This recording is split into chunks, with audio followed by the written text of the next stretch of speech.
Good morning and welcome to a Zoom webinar sponsored by the Christian Medical and Dental Associations.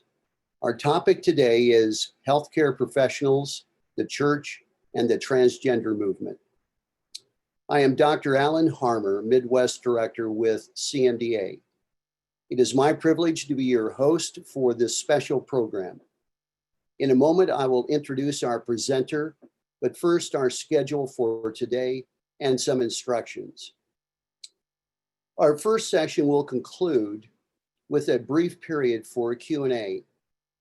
Following the Q&A, we'll take approximately a 10-minute break and then begin our second session immediately. Following the second session, we will have an extended period of Q&A that will allow you to ask questions and give our presenter an extended period in which to interact with you over the questions that you have posed. We encourage those of you viewing the webinar as a group to consider remaining for discussion and interaction with your group following our conclusion today. Now, if you have questions, you'll notice at the bottom of your screen, there is a Q&A button. You may submit your written questions through the Q&A button. And if you see someone else's question that is similar to your own, instead of duplicating that question, we would suggest that you click on the thumbs up icon that will prioritize that question. We will be monitoring the questions during Dr. Walker's presentation and submit those most frequently asked to the presenter during the Q&A sessions. Please note that the chat box at the bottom of your screen has been disabled. The program today is being recorded. Those registered will receive information as to when the recording will be available and how to access it.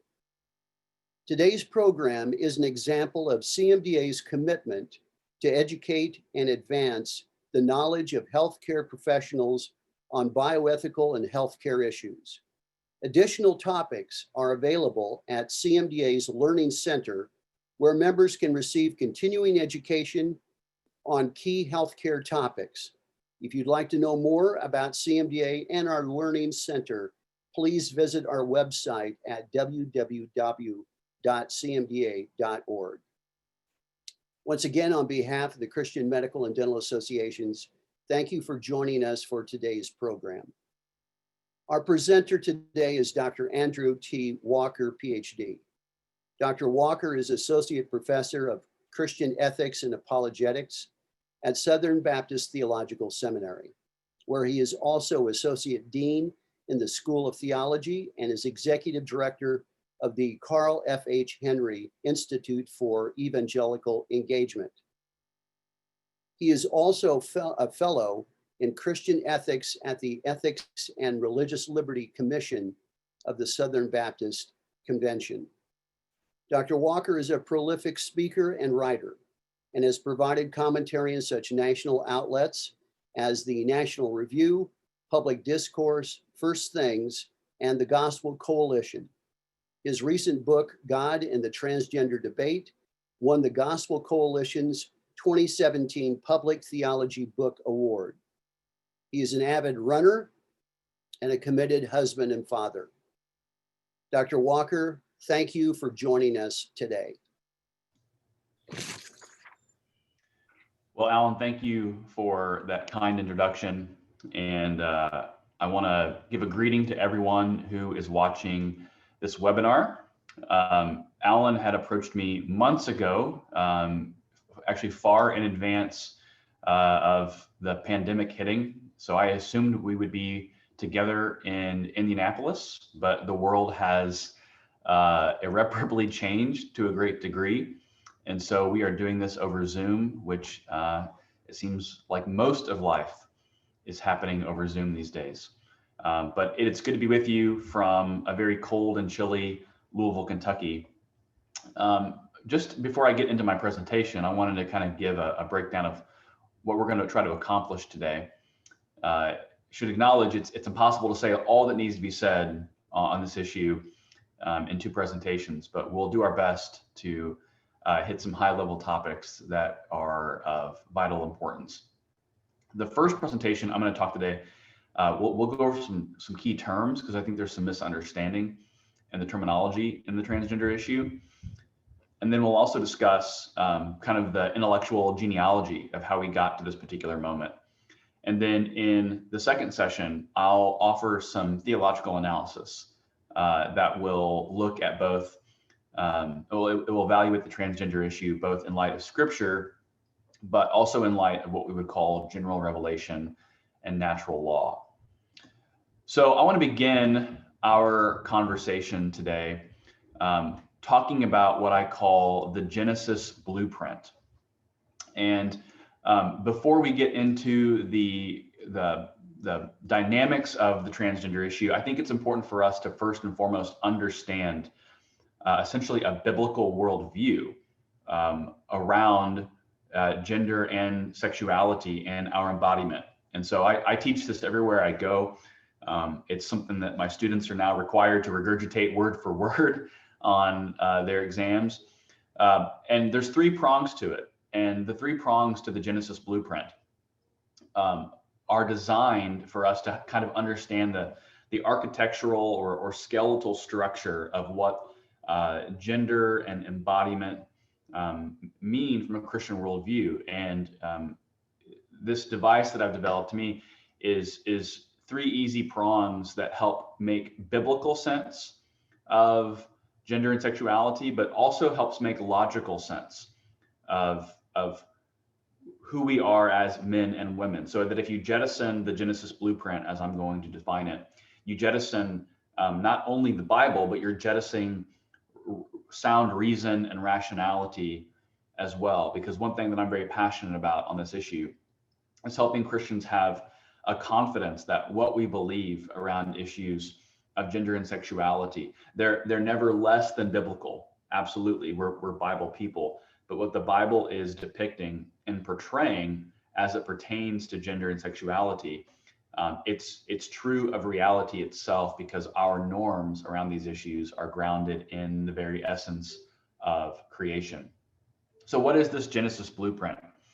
The first prong of the Genesis blueprint is that God made humanity in his image. To speak of God making humanity in his image means that there's something special and significant ontologically about us as human beings, that we're unlike other aspects of creation. In fact, we're the crowning achievement of God's creation, Genesis argues. But when we look at our understanding of being made in God's image, this is the source of our dignity and our equality. And so when you look at the development of human rights in the Western tradition, scholars and historians will tell you that Christianity elevating the understanding of the human person as something endowed with dignity and nobility it provides a source for our human rights. And it also provides the understanding of those human rights being equally distributed to all persons. So first off, God made humanity in his image. Second prong of the Genesis blueprint is to understand that God made humanity male and female. And so obviously that is what is most contested right now, are these categories of male and female. And we're going to unpack how we ought to define what a male and female is as we go today.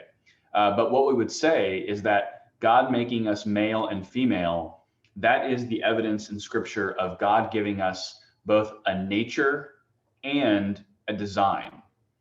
And it's our design and what our design is oriented to as far as the purpose of the design that helps understand what our nature or essence actually is. And so central to this understanding of male and female embodiment, and we'll discuss this further today, is we have to understand the nature of the body and what the body is organized for in terms of its ability to do certain things. And when we understand what it's oriented for, that helps us understand what the substance and nature and essence of a male and female is. Third is that God made male and female for one another. So this third prong teaches us that God, when he makes us, he did not make us asexual. He did not make us automatons. He made us complementary at the level of our embodiment, and that it is the design of male and female to be joined sexually to one another in a complementary act that then results in something. And that language of results is really important because it speaks to the language of purpose and goal. And then again, that nature and goal speaks to our nature and essence. So God made us complementary beings who are able to engage in intimate acts with one another as husband and wife.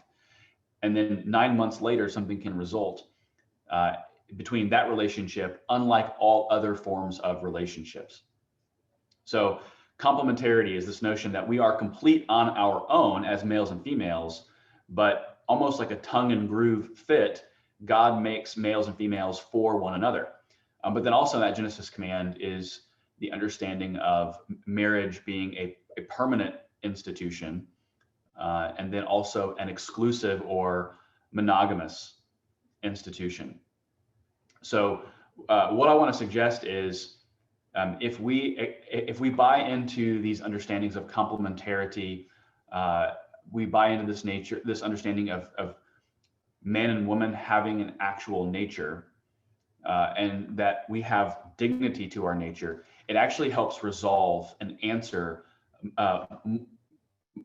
more rationally and with better explanation than what the transgender movement would propose as far as how it defines what a male or female is. So I want to go over a few terms that I think are often contested in this discussion, and I want to make sure we're all on the same page. I'm going to have, let me see, 5 or 6 terms here. I'm going to discuss sex, gender, gender identity, gender dysphoria, and then transgenderism and defining these terms. And what I want to suggest is the terminology is very, very important because it's contested. And just an important principle for matters of worldview is those who control the language control the debate. And so we can often have the rug pulled out from underneath us at the level of worldview because of how the terms have shifted. And so we want to kind of reorient these terms back to their proper understanding.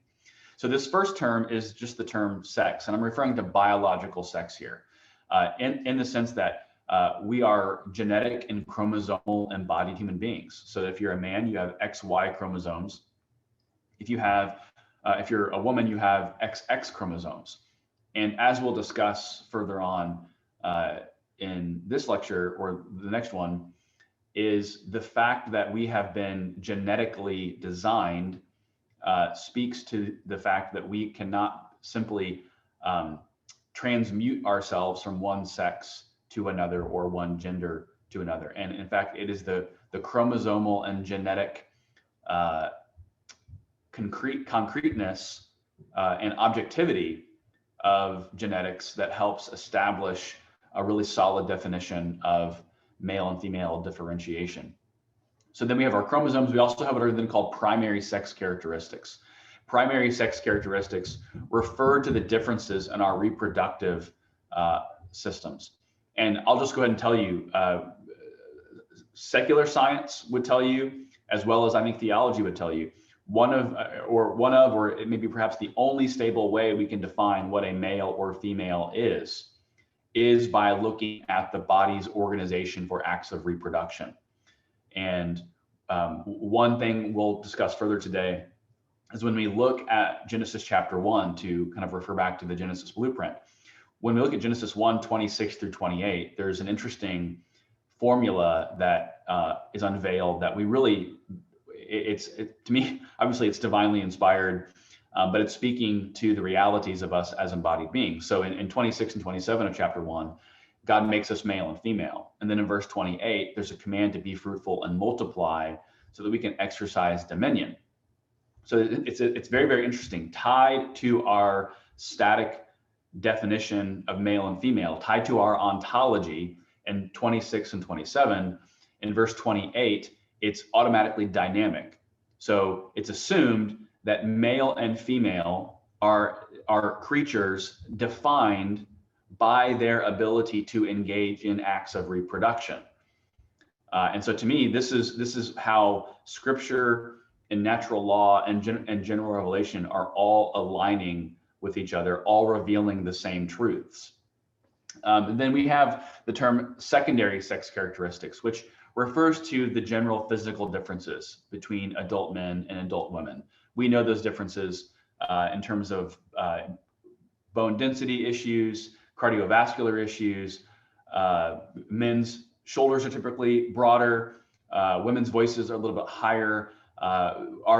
This is merely to speak of the fact that our bodies take on different dimensions, while at the same time we're all humans, but God makes us humans as males and females. So there's profound equality, but then also profound difference. And I love the formula and brilliance of God in doing that he makes us, again, ontologically equal as far as our dignity and our worth and our nobility. But even amidst that sameness, there is great differentiation between males and females. This next term I want to discuss is this term of simply gender. And it's one of the most contested aspects of this whole debate. Gender, we should just define it right now, is the social or cultural expression of biological sex, or the cultural association tied to being male or female.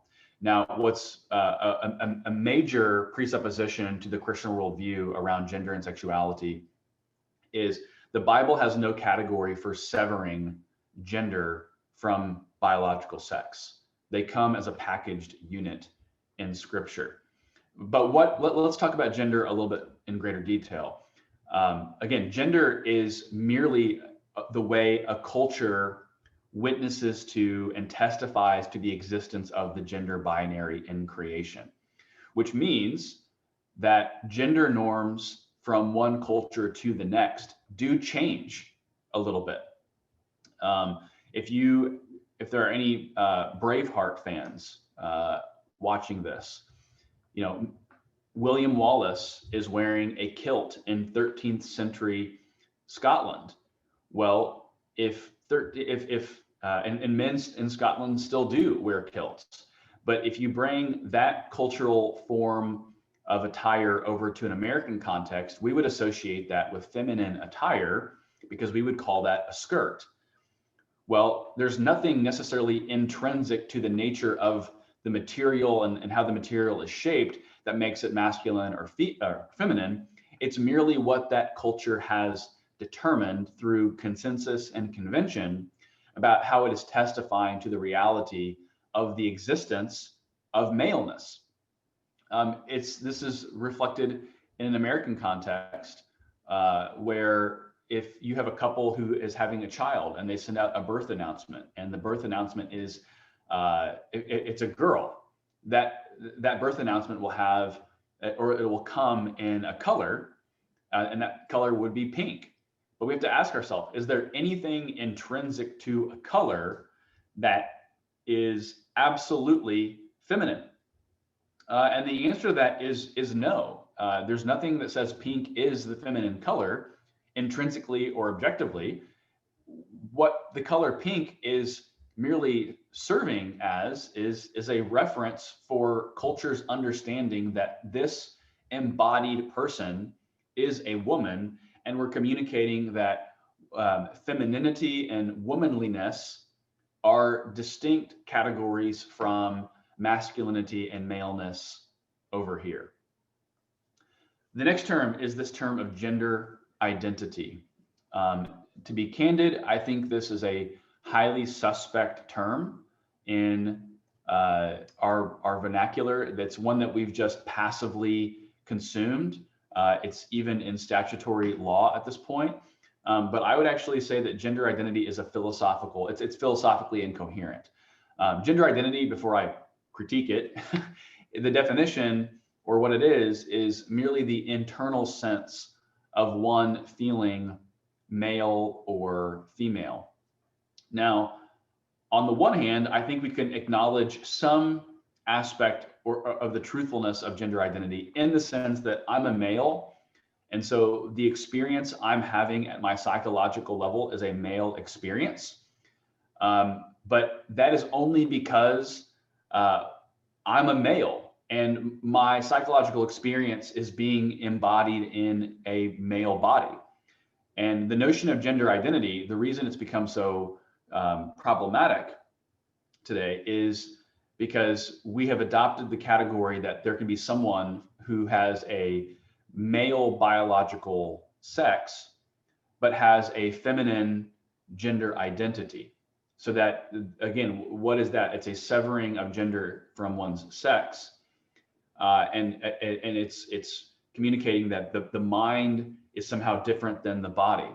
Now, the philosophical problems with the concept of gender identity is if you really ask yourself the question, how would a man who thinks of himself as a woman be able to validate or authenticate that the experience that he's having in his mind is actually a feminine experience? There's no way to actually measure that.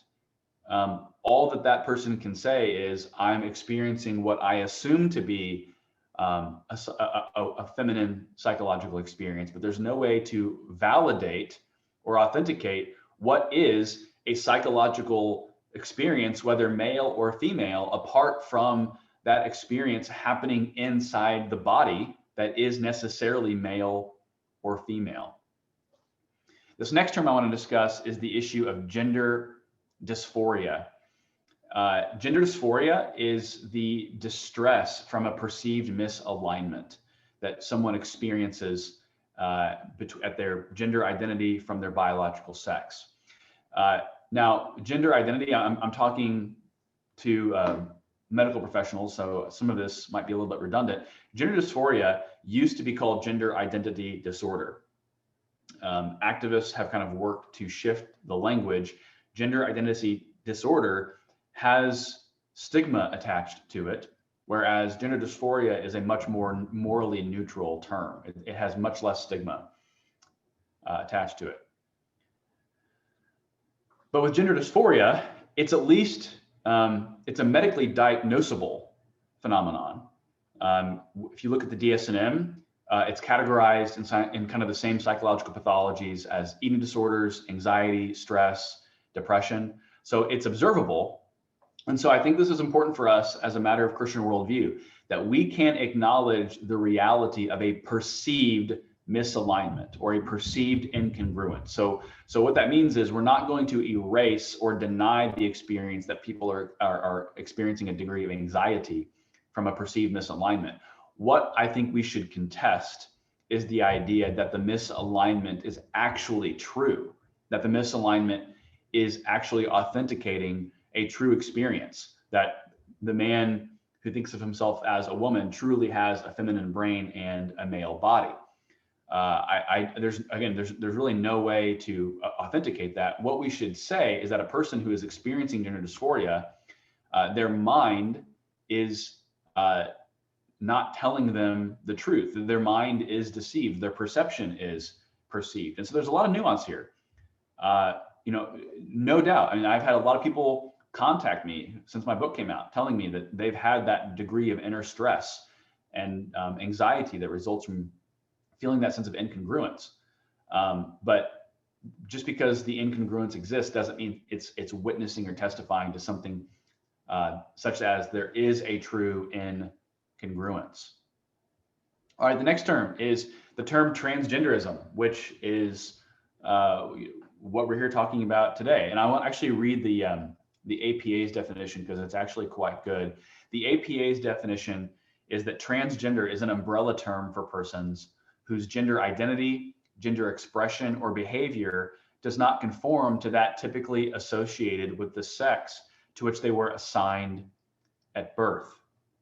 Now, what's really interesting, there's a whole lot to unpack here, is biological sex is now a contested term with many segments of kind of the progressive wing of the trans movement. This is another example of how the concepts and the terms are constantly shifting, such that now, a decade ago, progressives would have acknowledged the reality of birth sex. They would have said, I was assigned male at birth, assigned female at birth. Now that concept is under attack as well, such that I've heard some activists communicate that there is no such thing as sex. There are simply bodies, kind of bodies as just a blunt, neutral category. And there are bodies that are shaped in certain ways for some, certain ways for another, but we should not locate one's gender identity at all in the category of sex, because sex doesn't exist. It's merely a matter of self-chosen identity. Now, when we talk about transgenderism, we should understand there are various degrees that someone could potentially identify as transgender. You would have potentially some individuals take on a new name and a new pronoun. Some might begin to take puberty blockers or hormone replacement therapies. And then the most invasive aspect of identifying as transgender would be to have what we used to call sex reassignment surgery, but is now called gender confirmation surgery. Now, notice the language there. We can't use, or society doesn't allow us to use sex reassignment because sex is contested. We should also acknowledge, and I'll talk about this later in the next lecture, you actually can't change or alter sex. And so the notion of sex reassignment surgery is a misnomer from the start. But now that term is not even welcomed in kind of progressive vernacular. It's gender confirmation surgery, communicating that the surgery is merely confirming what has been true of you all along, and it's just making it final, making it permanent. Now, what this means is, especially for Christian ministry purposes, is there are going to be varying degrees of how someone is going to take on a transgender identity. There will be people, and I had people email me who would represent this type of person, where they understood that they had a gender identity conflict. They said that the experience was real, but they did not identify as transgender. They were not linking their personhood with their gender identity conflict. So I think this just means we need to have a category for people in our lives and in our churches who may experience some type of psychological incongruence, but aren't necessarily looking to take on the full political and cultural signifiers that we associate with the transgender movement. Now, one thing I want to communicate before I kind of begin to wrap up and talk about some of the intellectual genealogies of this is when you look at the transgender community, there is astronomical levels of anxiety, depression, stress, suicide, and thoughts of suicide, which means when we are talking about this community, especially as Christians, we need to have an extra measure of kindness and compassion. That when you look at the studies, it's a very volatile community. And so when we talk about this, we want to have a degree of respect and dignity, and to acknowledge that the vast majority of people who have a gender identity conflict are not necessarily choosing to have a gender identity conflict. It's most likely an involuntary experience. So that's just kind of a plea for compassion as we think about this issue. Now, I want to talk about how we got here. First off, I think there's a lot of answers. I'm going to kind of give us maybe 4 or 5 that would maybe be more summary statements of how we got to the age in which we live. I would say first and foremost, we are living in an age of moral relativism. Moral relativism is the ethical category that denies, in its radical forms, it would say that no truth exists. But relativism more or less says your truth may be different from my accounting of the truth. And so how do we see this manifesting itself today? If you look at social media, you'll hear phrases like live your truth or you do you. Live your truth or you do you. Statements like that are relativistic, such that in a relativistic context, the greatest sin that you can commit is to actually have an objective, absolute accounting of the truth. So issuing any type of judgment on how someone else wills their understanding of what is true, good, and beautiful is seen as outside the bounds of polite society. So in a relativistic understanding, there are only individual stories. There's not kind of a meta narrative or a grand story. And so this is, to me,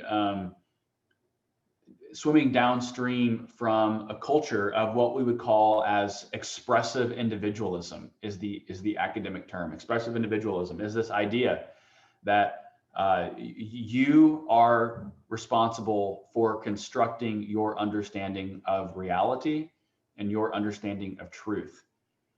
And so that's going to get us to a major worldview dilemma that we'll hit more in the second lecture is this issue, the transgender issue, is much broader than just issues of what is a man or what is a woman. Those are actually downstream issues from asking larger ontological creational questions of whose version of reality is going to be authoritative, and what is reality? Is reality constituted by underived absolutes and norms? Or is all of what is true, good, and beautiful merely a reflection of how someone creates reality for themselves? And so, we have to think through major meta-ethical principles here of is there a moral order? Is there objectivity? Is there essence? Is there nature to nature? Another category for us to think through intellectually of how we got to this moment is we are increasingly living in a post-Christian culture. The numbers of evangelical Christians in America are actually still quite strong.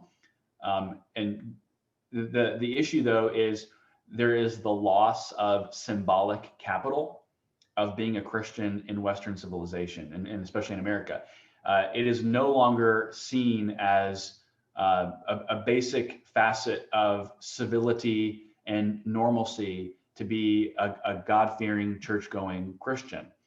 It's not something that you need in order to receive esteem and respect in the eyes of your peers. And in fact, in many parts of the country, it's a liability for you to identify as an evangelical Christian. When I used to work in Washington, D.C., my friends and I, when we would go to a restaurant, because we were conservatives talking about issues of marriage and same-sex marriage, we would ask to often be seated in a corner where we could have more private conversations because we were afraid of people hearing our conversations and getting angry at us and lashing out at us. So, that's an example of living in a post-Christian culture. Now, the idea of post-Christendom, it can change from one kind of culture to the next. I just moved from Tennessee. Tennessee is much less post-Christendom or post-Christian than New York City or San Francisco. So a lot of these dilemmas we're going to have around gender issues are contextual and cultural, but it's a question of who in the culture is in control of the debate. And again, those who control the terms have the power, and those who can control how reality is defined are the ones that are going to have the power. And so our society is moving further and further in a more pro-transgender category, meaning that it is now an assumed norm. It's now a canon of social justice. Just this past week, MasterCard came out with a credit card that allows someone, it's like the very first time a card exists where you can choose your preferred name, not your legal name, as as your credit card, on your credit card. Post-Christendom is the result of a growing biblical illiteracy. It's the result of just growing secular ideology, of secular progressivism, which is often based in a more naturalistic, Darwinistic worldview. I mentioned expressive individualism once already. Following downstream from relativism and expressive individualism is this category of what we would call the sexual revolution. If we were all in the same room together and I asked you to complete the sentence, you would be able to do it if I said, if it feels good, fill in the blank, you would say, do it. The ethic of if it feels good, do it is the ethic of the sexual revolution, but it's also an ethic of expressive individualism and relativism.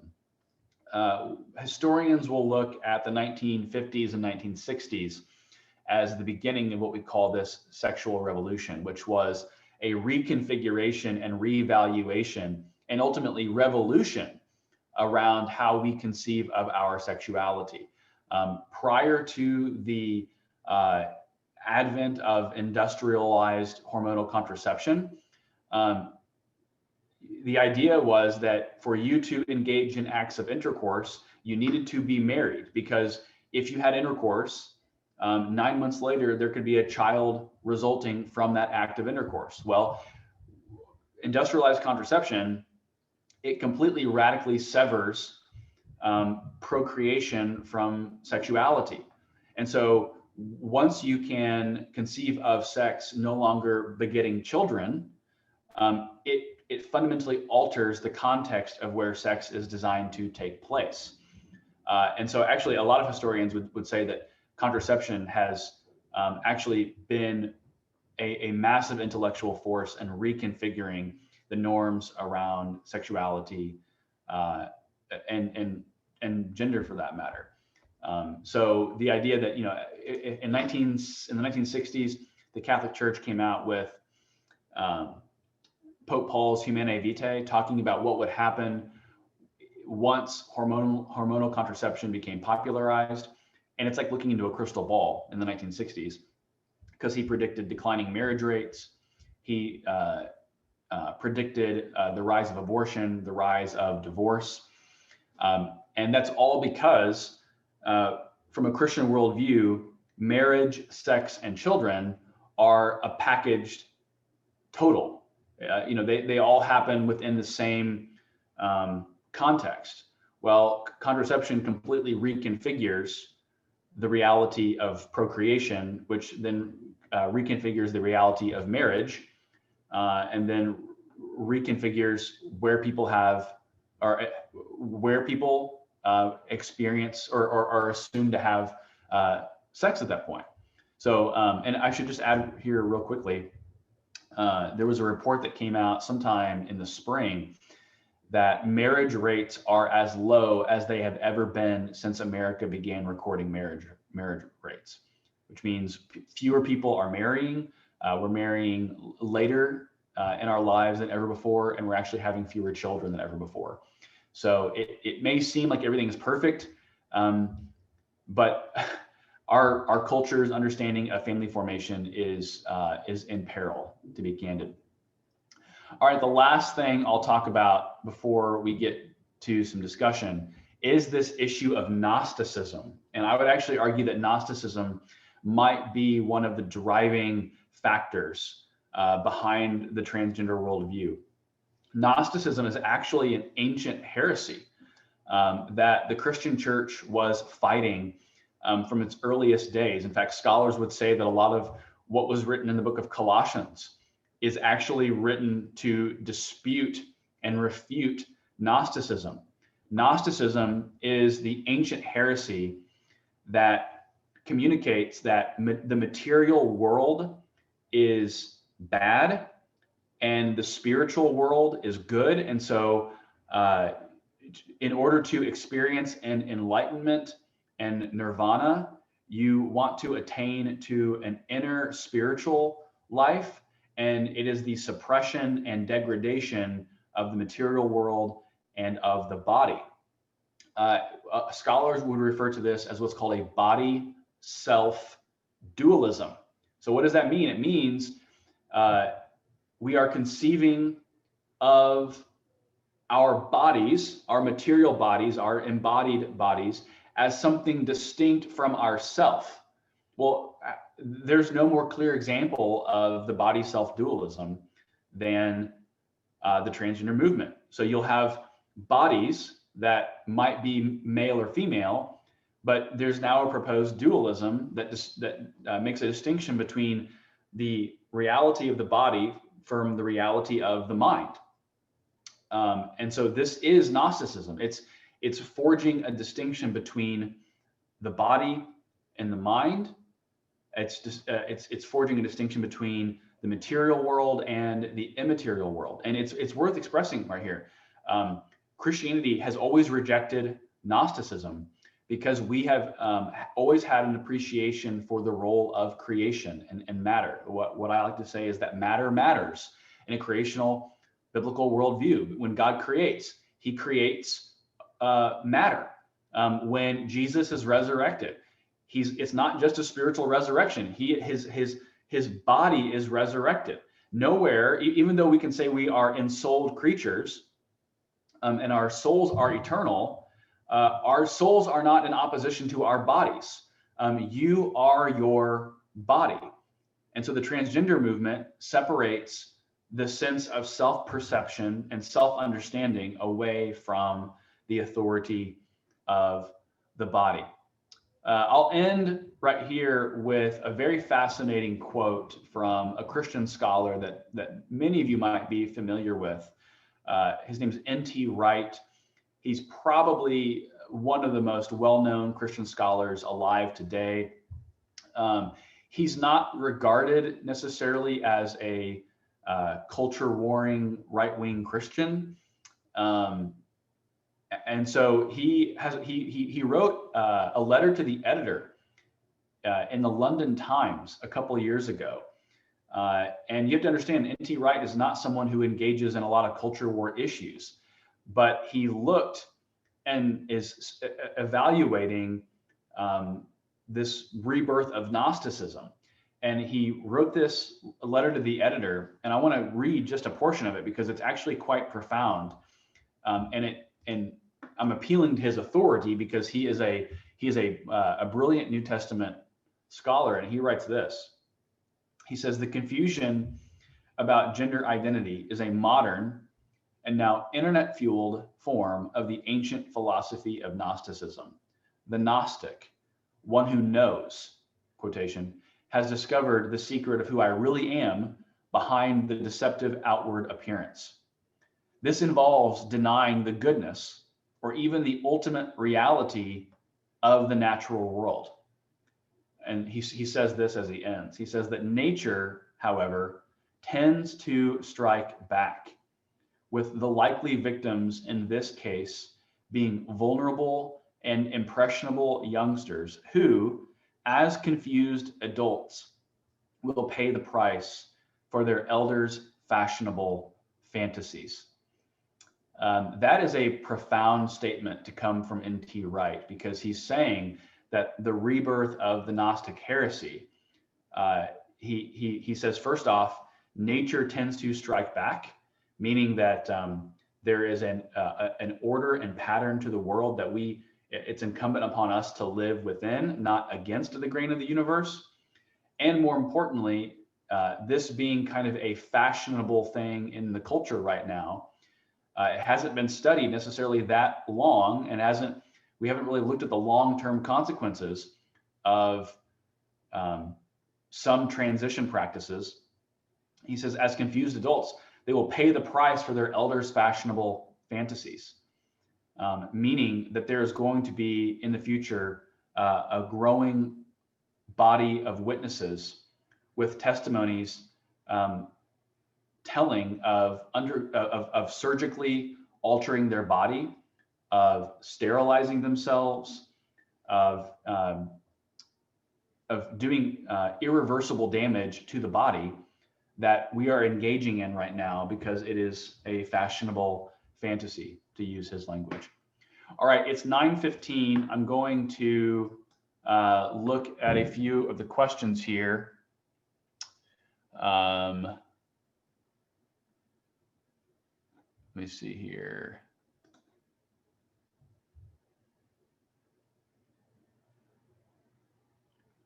Oh, so many good questions here. How would you categorize intersex people? That's a terrific question. I get it all the time. So people will use the intersex issue as a way to disprove the gender binary. First off, I would say the existence of intersex conditions are medically diagnosable and verifiable. So they're somewhat distinct from the transgender category because it's hard to empirically verify a psychological experience. But more importantly, there's an opportunity for us to do some good philosophy and good ethics here.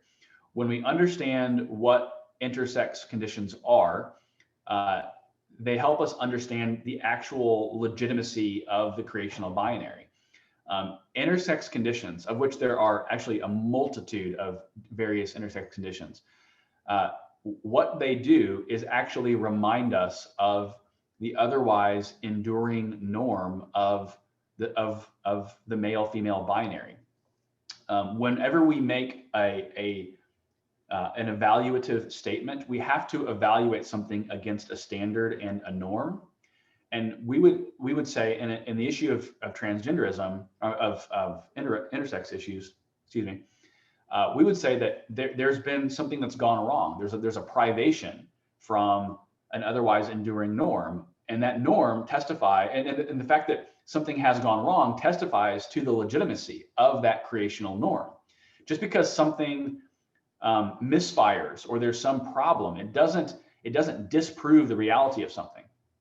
If I had a child born with missing like a lower left arm, we wouldn't say that there's now a third or a second species of human being that are human beings missing a lower arm. We would say, no, this is a male or a female for whom there has been some type of abnormality from an otherwise enduring observable norm.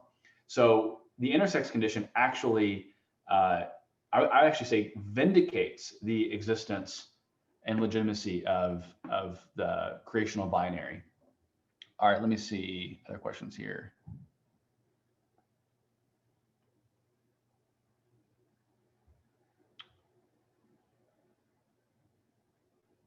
Oh, good question. Should we therefore trash gender reveal parties, or at least change what we call it? That's really funny. You see these all over the place, and everyone in my community, I would say, well, they're actually, if we're going to be technically correct, we ought to call them sex reveal parties, but that is a little less politic. So I don't really have massive opposition to gender reveal parties. I just want to use it as an opportunity to remind people that you're actually not revealing a gender, you're revealing a sex. All right.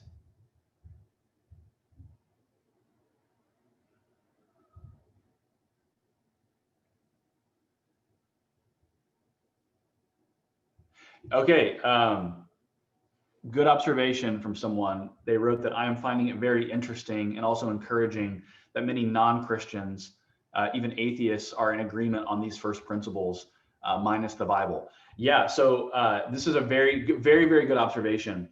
One thing I would say to this is, I actually think the transgender movement is one of the few social causes that will possibly fade in its popularity over time, because I actually would say in the last couple of years, there has been a degree of growing skepticism towards transgender issues by explicit non-Christians at this point. I mean, you look at what has been happening over in Britain with J.K. Rowling. She's now become an enemy of the people because she's been questioning the reach and extent of the transgender movement. I have this more to discuss in my next lecture, but I mean, you have a lot of even progressives who are acknowledging the tensions of transgender issues. Andrew Sullivan, who is himself a gay man who is in a marriage. He has written against the transgender movement because he says the transgender movement actually erodes a stable concept of homosexuality. So this is very fascinating to separate the LGB from the T. He argues that homosexuality assumes a stable concept of the sexes, such that a man is attracted to a man and a woman is attracted to a woman. Well, for that to be the case, there has to be an actual category of what is a woman and what is a man. And so there's actually an irreconcilable contradiction right here. You'll also see this happening with a lot of, in the feminist discussion, they're called trans exclusionary radical feminists, who will say that feminism is incompatible with transgenderism. And that's absolutely true. Feminism assumes a stable, static category for what is a woman, for there to be a true feminism. And the transgender worldview calls that into question. Someone asked me, how did I get interested in this topic? What was really fascinating is when you write a book, you typically send a proposal out and the publisher says yes or no. Well, the publisher was actually looking for an author to write on this. And someone in my kind of network gave this publisher my name because the interest I have about this more broadly is related to issues of biblical anthropology. And so I kind of came of age right when marriage was being redefined in like 2010 was when I kind of got involved in kind of Christian ethics and public policy. And was just fascinated around these questions of what is male, what is a female, what are proper sexual governing relations to be. And so was just fascinated around these ideas of human embodiment. And, in seminary, when I took an ethics class, the idea of transgenderism was almost laughable. No one thought it was on anyone's radar. And, that was in 2009 when I took that class. And here we are 11 years later, and it's completely mainstream, which goes to show you how fast this movement has happened. But also how sad this is, because it is yet another way of humanity undoing itself and seemingly erasing or undoing any stable concept of humanity having a nature. All right, let me see what else we got here.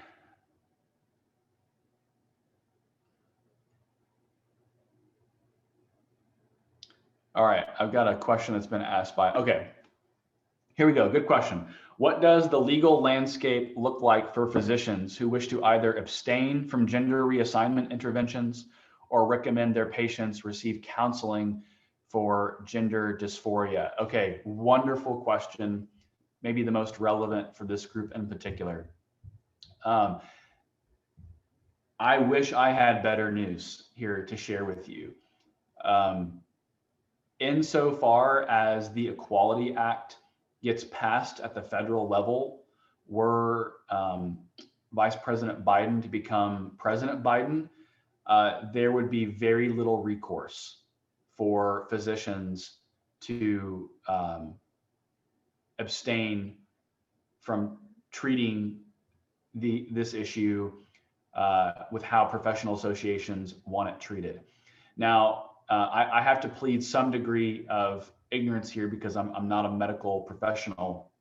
I don't know what the legality is around everyone having kind of a right of referral, or the right of refusal versus the right to refer. That is something that I think every medical professional will need to work out in their own context. We should acknowledge a general principle. Someone shouldn't lose their religious liberty just because they're a medical professional. And the idea that a medical professional is somehow discriminating if they don't want to prescribe medicines or perform surgeries of this nature, it's a very unfair use of the term discrimination. discrimination would entail locking someone out of all access to a good and service. That is not the case with the transgender issue. There are lots of doctors who will perform these surgeries and prescribe these medicines. So what we need is a greater capacious understanding of religious liberty in the medical field. The problem is this is politicized medicine that is working its way up into professional associations and guilds. And so, I mean, this is the question of, I mean, there's some uncharted territory here. If you don't have to perform an abortion, if you're an OBGYN, I would like to think there's a category for someone not having to perform surgeries of this nature. There was one other part to that question that was really good. Let me find that. Oh, well, man, so many good questions. My goodness.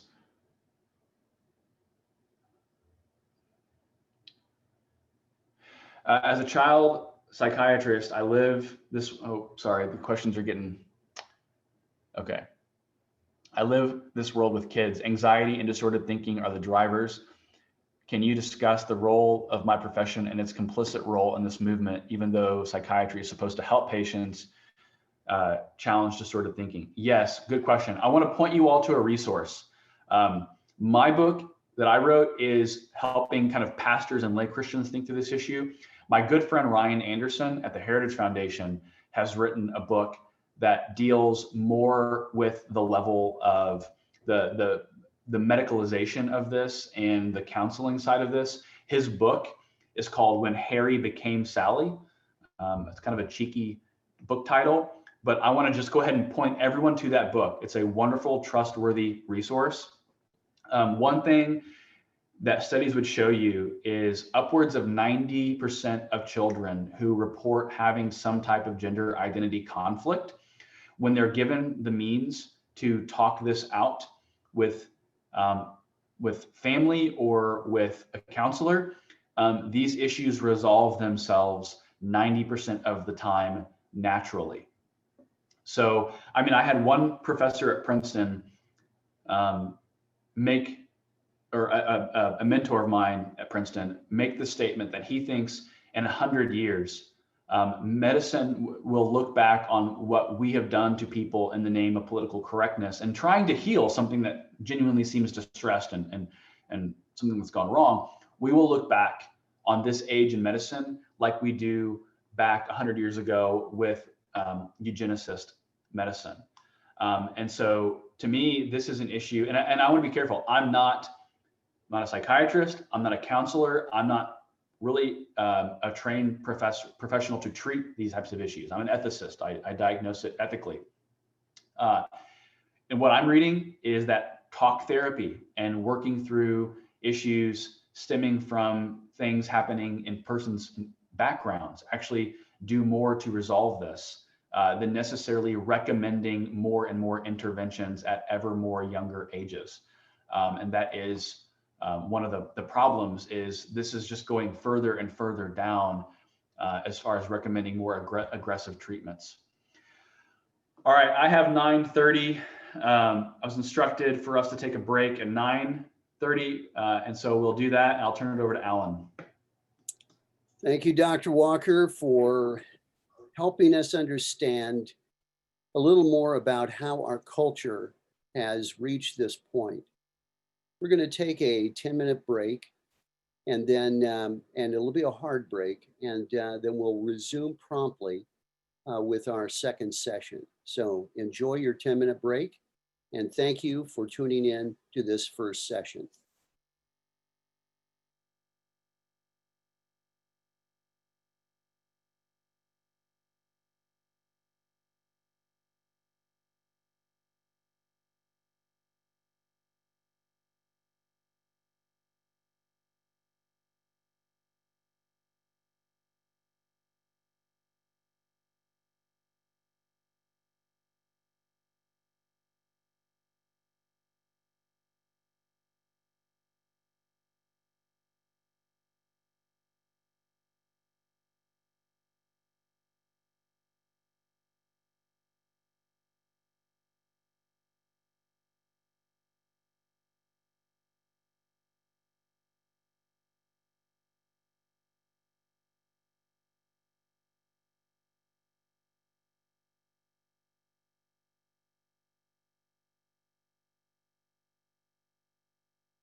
Welcome back, everyone. We have noticed a lot of questions that have been posed by you during the first session. So we look forward to more of your interaction with our speaker during our second session this morning. We could have spent a lot of time telling you about the Christian Medical and Dental Associations. Let me just remind you that you can see more about and learn more about CMDA at our website, which is www.cmda.org. But our point this morning was to try to maximize your time by giving the majority of the time available to our speaker. We hope you appreciate that. And we look forward to future programs like this, where both church, pastoral staffs, clergy, laity, that are involved with counseling people in their churches, as well as medical and dental professionals and students and residents might gather around important topics. Now, as we begin part two, remember that you can hit your Q&A button at the bottom of the screen to provide questions for our speaker. And following this session, Dr. Walker will have an extended period in which to answer your questions. We'll be looking to conclude at approximately 11 o'clock Eastern time, but given the volume of questions that may come in, we may fudge on that hard stop and allow our speaker to address the number of questions that might come in. So we'll look to end at 11, but we may go a little longer. So Dr. Walker, if you're ready, we'd like for you to begin part two. Yeah, thanks, Alan.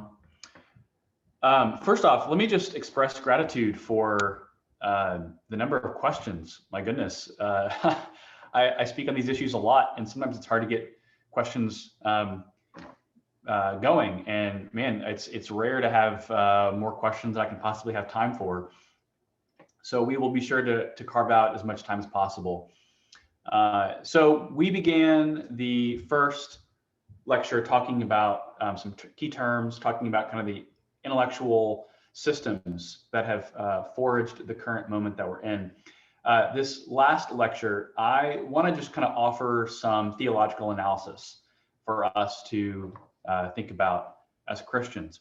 The first thing I want to simply say is we want to state that a man cannot become a woman and a woman cannot become a man.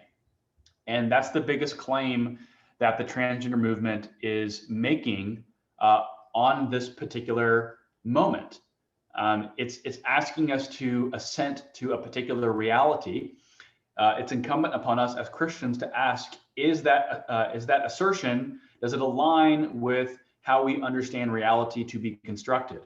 And we would say no, because the transgender worldview hinges on some assumptions about human nature, that human nature, first off, that there is really no human nature, and that whatever is there, whatever remnant nature might be within humanity, it's infinitely malleable or plastic and bendable to human will.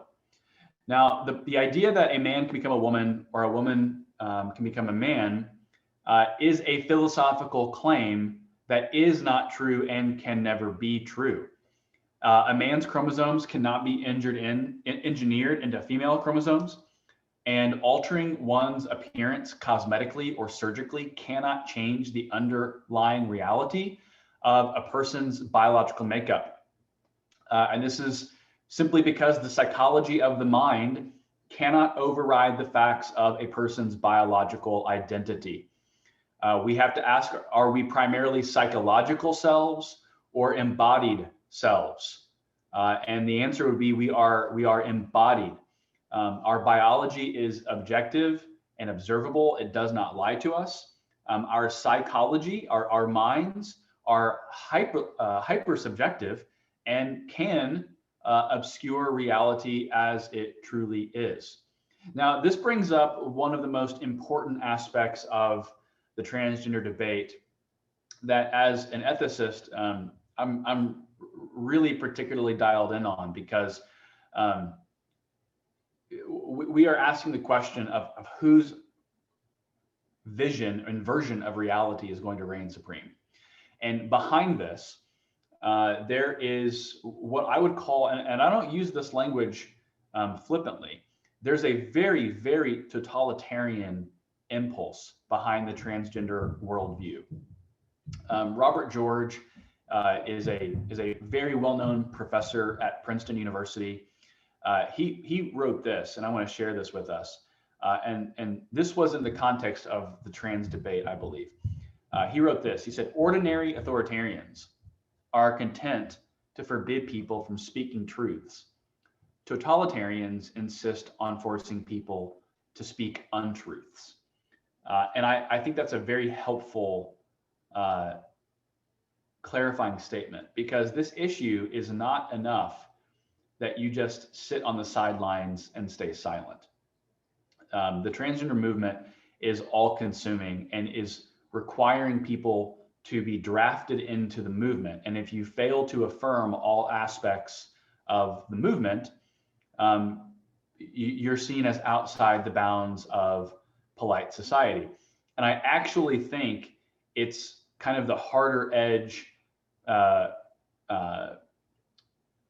the transgender movement that is actually where the pushback in the culture is beginning to develop. There are a lot of individuals that I'm reading who are generally tolerant of, very, very tolerant of people allowing them to live however they want to live. But they are increasingly resistant to this idea that if someone doesn't agree with this, that they're somehow a bigot and somehow an awful human being. I mean, individuals like J.K. Rowling, Joe Rogan, with a very, very popular podcast. I'm forgetting her name. There's a journalist at the Wall Street Journal who just wrote a book talking about who she's broadly accepting of the transgender movement, but thinks it's too aggressive and preying on impressionable young people. And so there's a sense in which the brinksmanship of this movement is beginning to have some whiplash, and people are beginning to push back against it. The reason that this is an issue of utmost importance to a Christian worldview is, again, because it's an issue of ontology. It's an issue of creation. A friend of mine said to me, he said, if you can convince society that a man can be a member, can be a woman, or a woman can be a man, what can't you get society to believe? This is one of those clarifying issues of, does 2 + 2 = 4, or does 2 + 2 = 5? So a second kind of theological proposition or axiom I would make is that the Bible supplies Christians with the vocabulary and framework for understanding this issue. So the good thing is, and like all things, because we believe the Bible is sufficient, is it helps us understand the phenomenons of this world. So we can make sense from a Christian worldview of this phenomenon of the transgender revolution, from the fact that we have a doctrine of creation, that all was pristine and in a state of paradise. Sin enters into the equation. Sin, we learn from both a Genesis chapter 3 and a Romans chapter 8 theme, that sin permeates all aspects of creation, manifesting in certain brokenness. And so it ought to be not remotely controversial for us to accept the idea that the mind could manifest these types of perceptions. So we don't need to be shocked about this at all. As it relates to the spheres, so we have creation, fall, redemption, restoration. That's kind of the traditional pattern that theologians carve the storyline of Scripture into. When you get to redemption, the Christian worldview understands that we can neither overpromise or underpromise those who struggle with their gender identity. So an overpromise says, if you become a Christian and you just pray enough, if you have enough faith, these feelings of gender incongruence will abate. We can't say that because we live in a Genesis 3, Romans 8 stage where the effects of sin are ongoing. Now, the reverse of that is to say to someone that you can't have any victory or recovery whatsoever. That's an under-realized promise.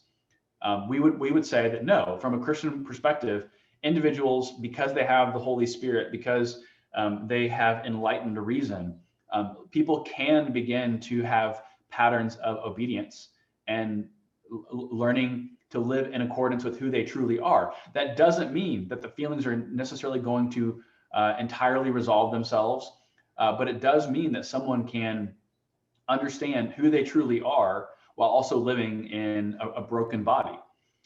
As it relates to restoration, one of the grandest things that we have to offer is our doctrine of new creation, which is our doctrine of hope. That 80 to 90 years in a broken vessel and a broken body like ours, it's hard. We don't want to minimize that whatsoever. But this is where we have to have the promise of new creation, that Christ is going to wipe away every tear. He's going to renew creation. There will no longer be pain and suffering. And so this is where our doctrine of the new creation really informs our understanding of what it is to hope and how it is to suffer. But I would say one other major aspect of the Christian worldview in this conversation is the reality that if you get to the heart of the transgender issue, it's searching after an identity. It's searching after resolution. And we as Christians have a profound doctrine in the Imago Dei to understand that all human beings are made in God's image, that they are children of God. Now, again, I don't want to overpromise and say that all of these things can just go away for the gender confused individual. But it does mean that the soul can find rest, understanding that how they understand themselves and who they perceive themselves to be and how they're going to live, that is not just a script for them to choose and to determine, that there's a script for us. And that's one of the nefarious impacts or side effects of the transgender movement that I fear is happening on society. We are obliterating these normative scripts and stable patterns of telling people how it is they are to live. We are more or less telling people, you figure out, it's your pick and choose destiny in terms of how you want to perceive yourself, and then how you want to go about living your life as far as your preferred gender identity. Another theological proposition is that the transgender debate questions whether our bodies matter and whether men and women and moms and dads are actually real objective categories. If transgenderism is true and men can morph into women and vice versa, the ability to concretely or objectively identify what is a man or a woman becomes impossible. Because if being a man or a woman is determined solely on the basis of the mind or the will, it means there's no such thing as true maleness or femaleness. All that results is a definition of maleness and femaleness based on cultural stereotypes. You have to ask the question, in a transgender worldview, can we tell a boy that he really is a boy? If you're a public school teacher, and this is where I'm particularly concerned is in public school settings. If you're a Christian teacher and you're in a public school setting and you have someone come up to you, a 7-year-old boy, and say, I don't know if I'm a boy or a girl. What is that teacher allowed to say, especially if they're in a progressive environment? So, in the name of tolerance, diversity, equity, inclusion, we're actually inflicting great harm on society by exploding these norms that disrupt how people are expected to live their lives.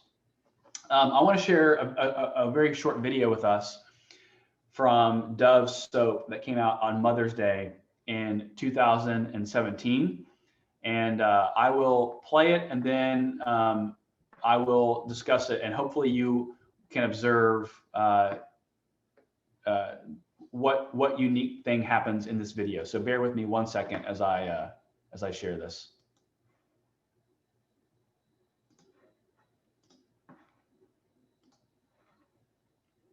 About what it means to be a good mom, and most people feel like they have a license to tell you what they think it means to be a good mom.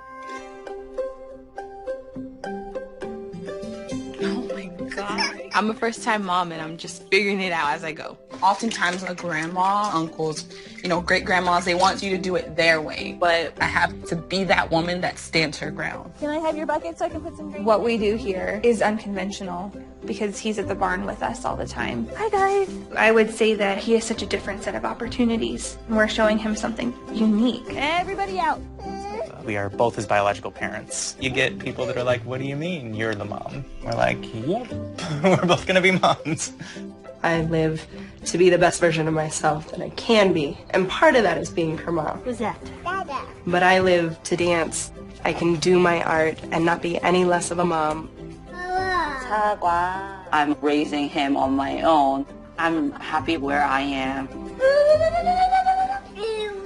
And I get to make my parenting decisions on my own. 이거 줘? 이거 달라고? There's so many ways to be a mom. I don't think I could be the mom that I want to be without climbing in my life. It keeps me who I am and allows me to be a really good mom to Anna. There's no one right way to do it all. You are the only expert in your kid. Believe in yourself. Believe in your ability as a woman. What you can do is what you can do. Do what fits your family You want to get the cows up? and trust yourself.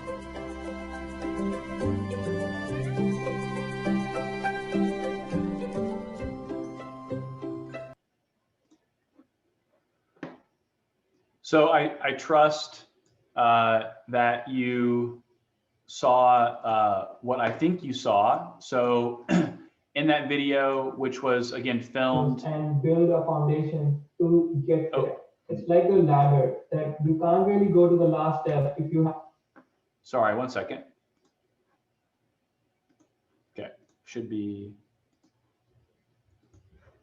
So that was during Mother's Day 2017, extolling the virtues of motherhood, and then obviously, what do you see? You see a unmistakable biological male identifying himself as a mom, who then uses the phrase, there is no one right way to be a mom.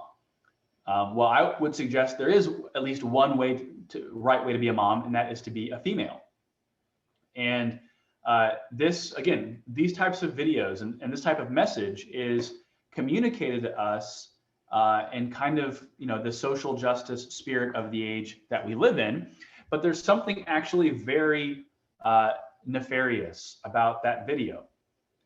What that video communicates is that there's nothing truly objective or unique about motherhood. It says that the biological design of a woman to bear a child and to care for that child in unique ways that are intrinsic to womanhood, it explodes that and says that motherhood is just the aggregate number of stereotypes that we associate with the idea of motherhood. And if I were a woman, I would find a video like that very offensive, because again, we live in this age where it's all about female empowerment, it's all about hyperfeminism, while at the same time we don't live consistently with that principle, because we're insisting that men can be moms and men can be women as well. So we're erasing these biological origins of maleness and femaleness and destroying those scripts that God knits into human existence for how the sexes recognize one another, interact with one another, and how children know the difference between a mother and a father. So I want to talk a little bit more as we kind of we're planting here on this issue of being moms and dads and men and women and having bodies, I want to share with us a quote from Ryan Anderson from his book, When Harry Became Sally, because I want us to get some biblical and kind of special revelation and general revelation categories correct. Anderson writes, he says that sex, in terms of male or female, is identified by the organization of the organism for sexually reproductive acts. Sex, as a status, male or female, is a recognition of the organization of a body that has the ability to engage in sex as an act. Now, this is very important for us. We want to root our understanding of what a male or a female is in bodily organization. What is the body organized in its sum and substance for? What goal is it there to fulfill? And that goal then helps us understand the nature and essence and uniqueness of that particular thing. So we have that definition from Anderson. I want to read Genesis chapter 1, 26 and 27, 28. And God created man in his own image. In the image of God, he created him. Male and female, he created him.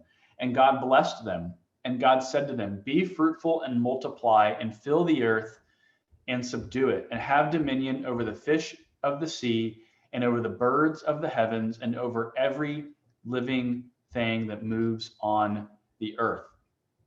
So I know I brought this up, but I want to dwell on it again. I find it very, very fascinating that when God makes humanity in male and female form, he creates radically similar and then radically dissimilar human beings. So there's a static creation. They've been made, but then God says to be fruitful and multiply and fill the earth and subdue it and have dominion. So what does that mean? It means that tied to our understanding of what it means to be a male or a female is tied to that capacity to be fruitful and multiply and to fill the earth and subdue it. Because that command to create, that command to procreate is tied to our creation as males and females. And so what I think is happening is that the Bible is explaining categorically, thematically, and observationally what biology confirms as a reality. And this is why I want to submit to you that the Bible and reality are speaking with one voice. That Christians don't just have Christian reality over here and secular reality over there. No, what the Bible is depicting, especially in Genesis chapter 1 and 2, which is creation theology. It's our doctrine of creation. It's a doctrine of creation that is explaining the creation that we currently live in. So it is no surprise that a definition that secular science comes up with, as far as the reproduction of the organization of the body for reproductive acts, there's no surprise that it aligns with the Bible's understanding of what it means to be a male and a female in terms of its ability to be fruitful and exercise dominion. So that gets us to, I want to read a couple definitions. They're my definitions of how I would define what a male and a female is from a biblical perspective. A biblical view of what defines a man must be defined according to God's design in creation. So we're going to look to creation for our understanding of what maleness and femaleness. And when we look there, we would see that a man is an image bearer of God whose biological design is oriented to fulfill a creational mandate of subduing creation by his covenantal marriage union with his sexual counterpart, his wife. And then you get a definition of a woman, which is very similar. A biblical view of what defines a woman must be defined according to God's design in creation. A biblical woman is an image bearer of God whose biological design is oriented to fulfill a creational mandate of subduing creation by her covenantal marriage union with her sexual counterpart, her husband. Now, this language of is oriented to fulfill a creational mandate is very important. It means that regardless of whether all males and females get married, and regardless of whether all marriages produce children, it means that our bodies as males and females bear a design that is oriented to acts of reproduction, regardless of whether reproduction is ever actually fulfilled.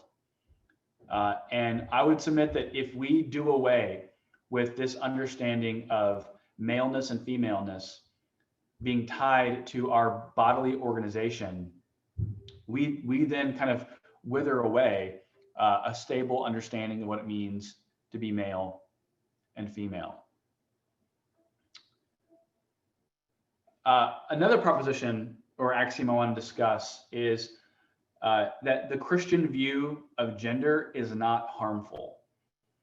There's an accusation that is thrown out at Christians all the time, and it's a very powerful accusation. And the accusation is that unless you fail to affirm LGBT identities, that's going to disrespect their dignity.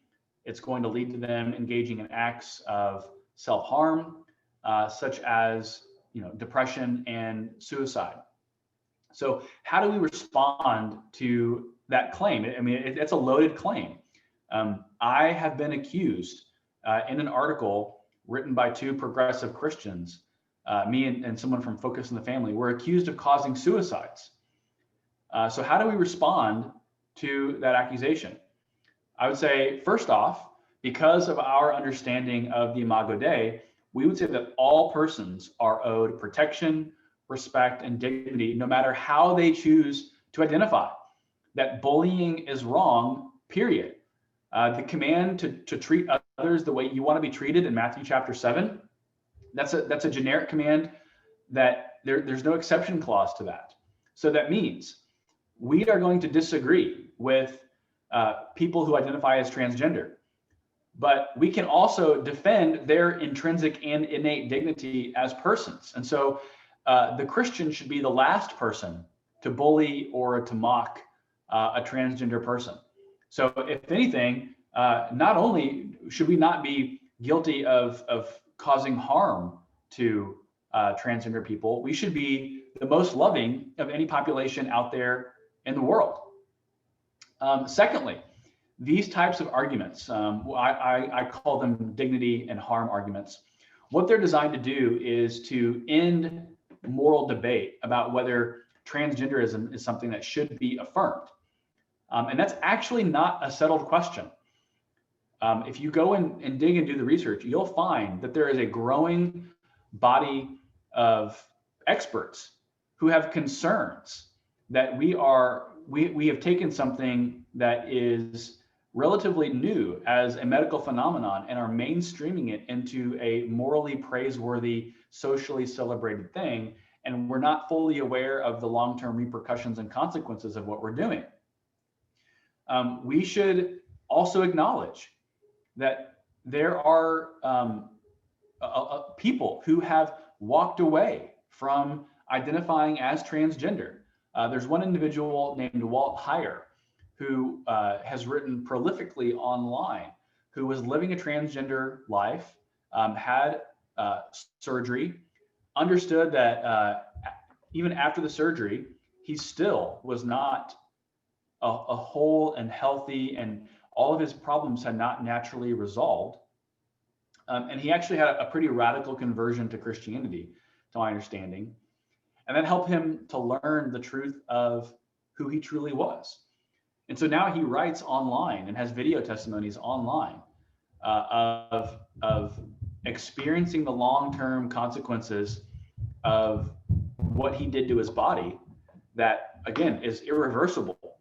But he's becoming a kind of hero of kind of cultivating a whole class of persons. They're called detransitioners or desisters, who are telling their story that identifying as transgender and living that life did not bring about the lasting wholeness and health that they thought it would. Along those same lines, we know from studies that even where people transition and then find themselves in very affirming, loving environments, even if their internal thoughts and depression, even if it's resolved a little bit, it's still disproportionately higher than the rest of the population, which suggests that there's something deeper going on that simply wearing clothes or having surgery doesn't resolve. And philosophically, I mean, if you ask yourself the question, why would we attempt to heal the mind by cutting the body? It doesn't even necessarily make sense on the front end of things. What I want to spend a little bit of time kind of ending our time together on is talking about how the transgender issue leads to a degree of philosophical absurdity. And there are numerous pressure points in culture that are demonstrating kind of the logical consequences of this. And it's kind of pushing people's comfortability to the limits. And it's demonstrating a lot of philosophical inconsistency. Many of you might be familiar with the individual named Rachel Dolezal, who made national headlines a few years ago when she was outed as actually a Caucasian woman identifying as an African American woman. There's actually a documentary about her on Netflix, and the culture just absolutely attacked her. In fact, she was the head of the NAACP somewhere in Washington State, I believe. And she was just attacked vehemently for claiming an African-American identity. And rightfully so. I mean, that was wrong of her. I mean, she's a Caucasian woman. She's not African-American. So it was wrong of her to do that. And the culture was correct to claim that inconsistency. But yet culture demonstrates its own inconsistency by its unwillingness to call out the same type of inconsistency when a man wants to identify as a woman or a woman as a man. Another example of the philosophical absurdity is there is an actual medical diagnosable disorder called body integrity identity disorder. This is a real thing, and it manifests itself in people who feel like they want to dismember what they call alien limbs. I know that sounds completely insane and crazy, and you may have no category for it. You can search it, it's there, that people want to cut off portions of their body. Now, we tell people, don't cut off your body. Your desire to cut off parts of your body is a misperception. Your mind is not seeing things correctly. So you need to live in accordance with what is true, that it's a good thing to have all of your limbs. But yet again, we don't do this along the same lines when it comes to the transgender issue. And why is that? Because there's political correctness around it. There are cancel culture mobs around it. And people are afraid to speak up about things that they know goes against the grain of their conscience and goes against the grain of creation. I mentioned earlier that there's a tension between the LGB movement and the T movement. There's tension with feminism and the transgender movement. And I also then want to show us one more video where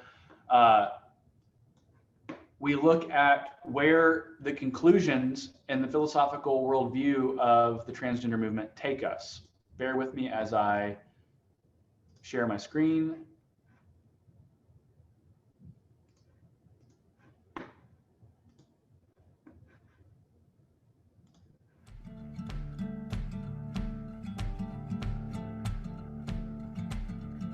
There's been a lot of talk about identity lately, but how far does it go?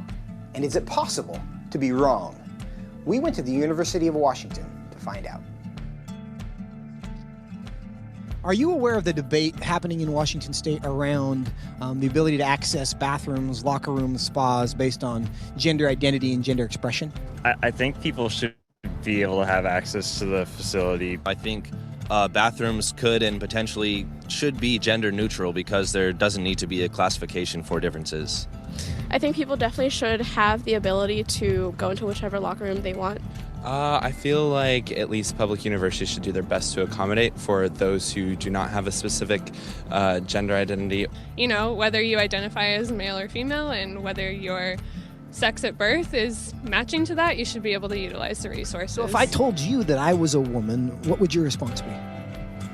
Good for you. Okay, like, yeah. Nice to meet you. I'd be like, what? Really? I don't have a problem with it. I'd ask you how you came to that conclusion. If I told you that I was Chinese, what would your response be? I mean, I might be a little surprised, but I would say, good for you. Like, yeah, be who you are. I would maybe think you had some Chinese ancestor. I would ask you how you similarly came to that conclusion and why you came to that conclusion. I would have a lot of questions just because on the outside I would assume that you're a white man. If I told you that I was 7 years old, what would your response be? I wouldn't believe that immediately. I probably wouldn't believe it, but I mean, it wouldn't really bother me that much to go out of my way and tell you, no, you're wrong. I'd just be like, oh, okay, he wants to say he's 7 years old. If you feel 7 at heart, then then so be it. Yeah, good for you. So if I wanted to enroll in a first grade class, do you think I should be allowed to? Probably not, I guess. I mean, unless you haven't completed first grade up to this point and for some reason need to do that now. If that's where you feel like mentally you should be, then I feel like there are communities that would accept you for that.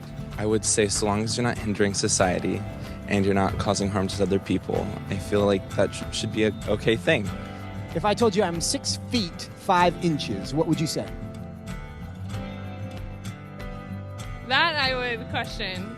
Why? Because you're not. No, I don't think you're 6'5".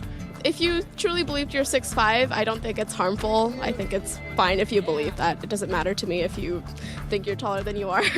So you'd be willing to tell me I'm wrong? I wouldn't tell you you're wrong. No, but I say that I don't think that you are. I feel like that's not my place as like another human to say someone is wrong or to draw lines or boundaries. No, I mean, I wouldn't just go like, oh, you're wrong, like, that's wrong to believe in it. Because, I mean, again, it doesn't really bother me what you want to think about your height or anything. So I can be a Chinese woman. You... Sure. But I can't be a 6'5" Chinese woman. Yes. If you thoroughly debated me or explained why you felt that you were 6'5", I feel like I would be very open to saying that you were 6'5", or Chinese, or a woman. It shouldn't be hard to tell a 5'9" white guy that he's not a 6'5" Chinese woman. But clearly it is.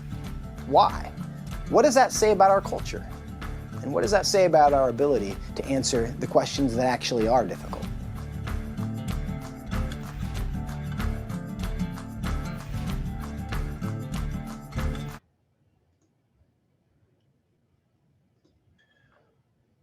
All right, so I mean that's just an example of kind of the logical consequence of what happens when you go down this language of identifying as kind of the moral directiveness of what you think is real. It leads to just absurd conclusions that really don't need me to expound upon, because it's rather just obvious how absurd some of the things you just heard in that video truly are. So a few other kind of philosophical inconsistencies around this worldview is that in a transgender worldview, biological and physical differences between men and women are eliminated, but then the basis for male and female becomes the product of rigid gender stereotyping.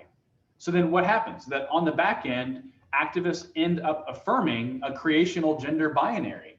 because they're having to play on the terrain that is acknowledging that some type of distinction and difference exists that culture is simply trying to manifest. And so even the existence of the stereotypes testify to the endurance and existence of the gender binary.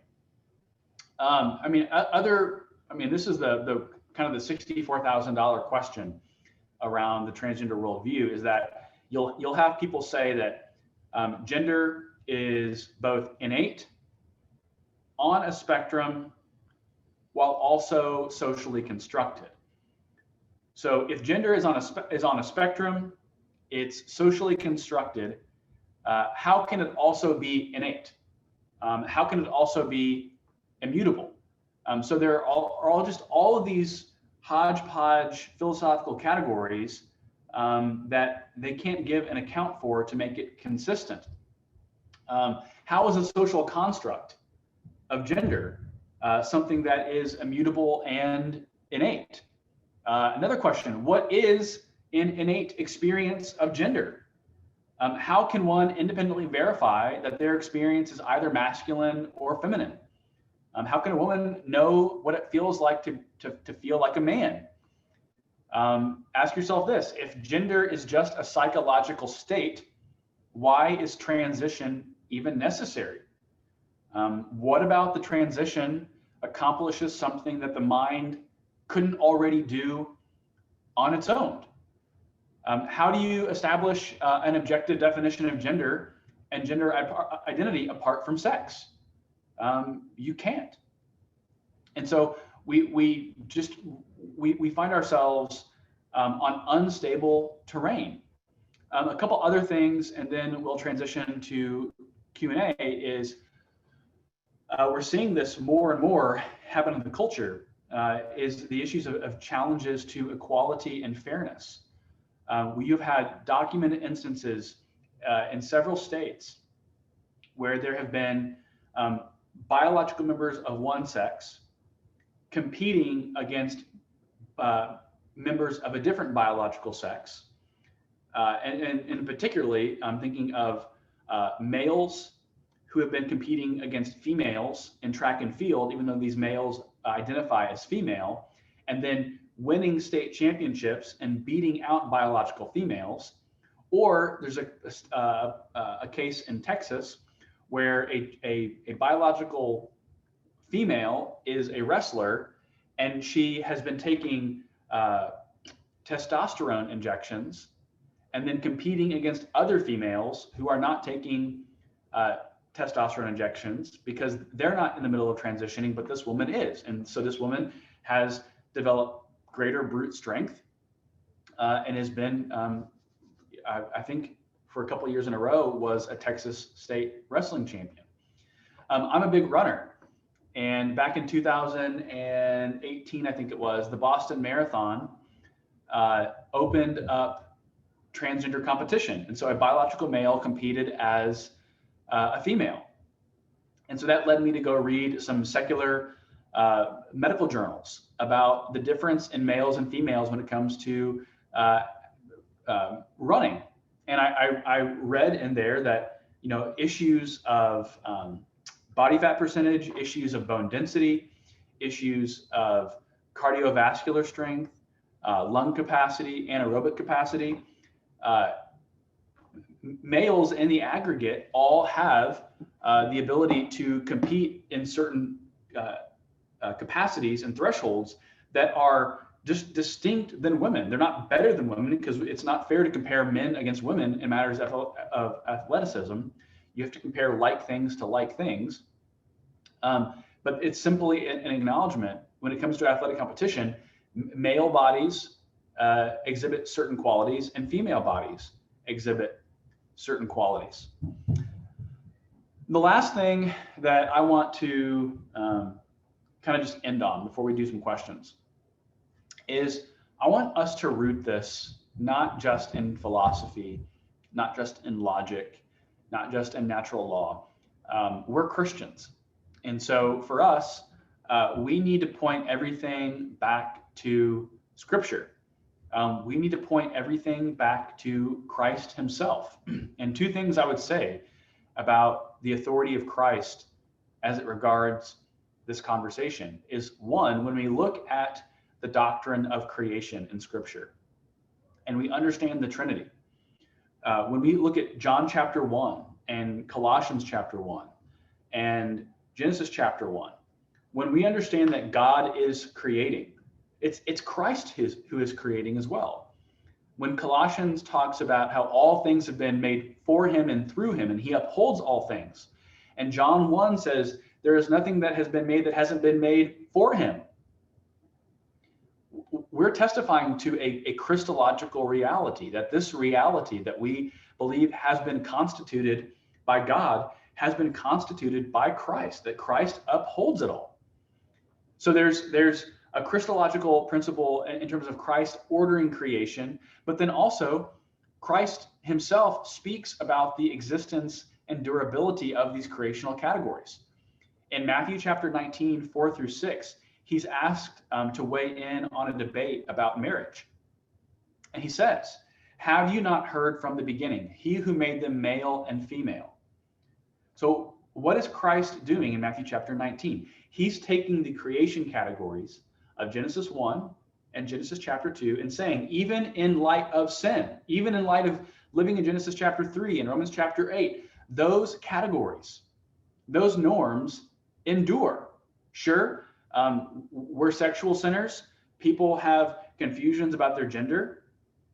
But he says those norms are the enduring norms through which to understand how reality and creation has been constituted. So I want us to take comfort in knowing that this is not just academic. It's not just a culture war issue. This is ultimately hinging back on the authority of Christ himself. All right, I've gone on long enough. Let me take some questions. All right, question that I get all the time. Actually, this is a unique one. So in a clinical setting, when we are asked to use preferred pronouns, should we? How do we navigate that? That is a great question. I have never been asked that in a clinical setting. I've only been asked that in kind of like a broad, just in general. One thing I would say would be to avoid pronoun usage altogether.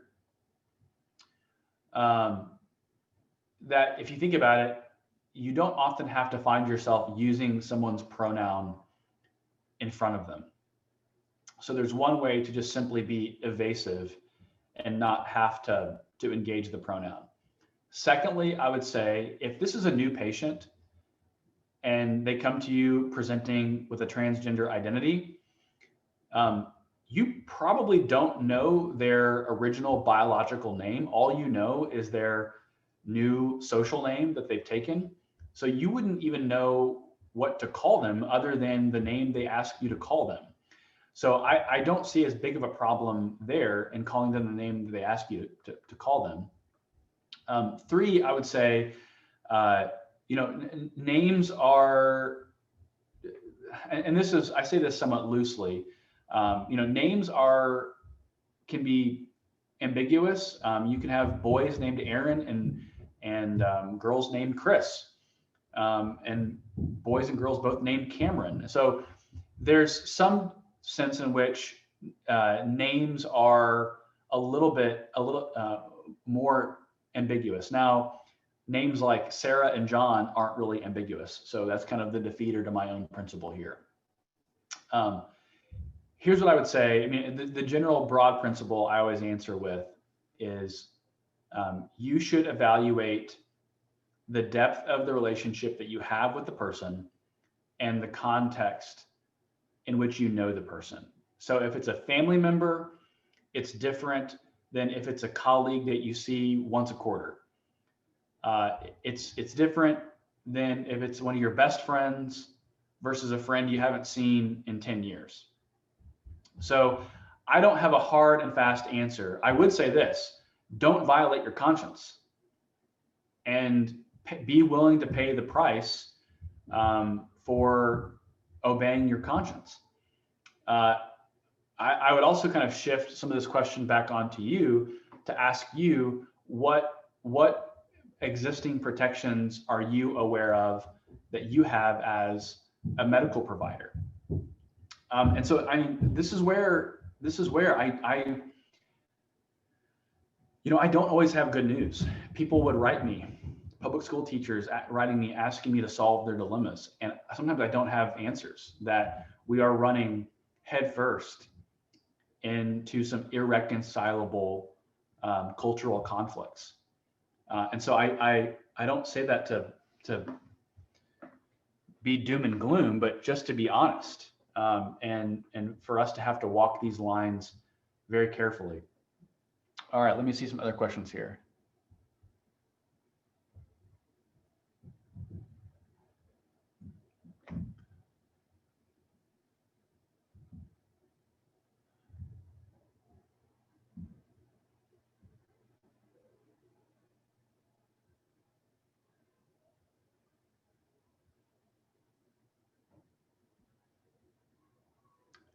Someone is asking very, very respectfully, I appreciate that. Why is it bad for Christians to support gender confirmation surgery or any such practices when we have no problem pushing the existing gender binary on our children? From a young age, teaching our children all the gender expectations, which are arguably quite secular, and yet when children who are younger feel the cognitive dissonance between their mind and their body and what the world sees of them, why wouldn't God rejoice in something that brings peace to his child who he created? Great question. Okay, let me work through some of this. First off, I would argue at the statistical level, I don't know that we have the confidence to say that these types of surgeries do bring the lasting resolve. Secondly, I would be super hesitant to recommend any type of surgical. I mean, I would never recommend surgical intervention on a child. And that's a part of the problem is we now have documented instances of young children. I mean, I think as young as like 5 and 6 being put on some type of medications to like suppress puberty. But to the larger theological principle, I would simply answer with, it doesn't change who they are. And I don't see the fruit of performing a surgery that doesn't possibly have the total resolution and peace that it's promised to bring by the culture, alongside maiming healthy parts of the body. I mean, one of the first practices of, I mean, I even know this as a non-medical doctor, is to do no harm, to take healthy functioning body parts and to do irreversible damage to them, I think is to thwart one of the very first principles of medicine. So if this person feel free to push back on me. I'll answer it if I see it. I'm going to go to the next one.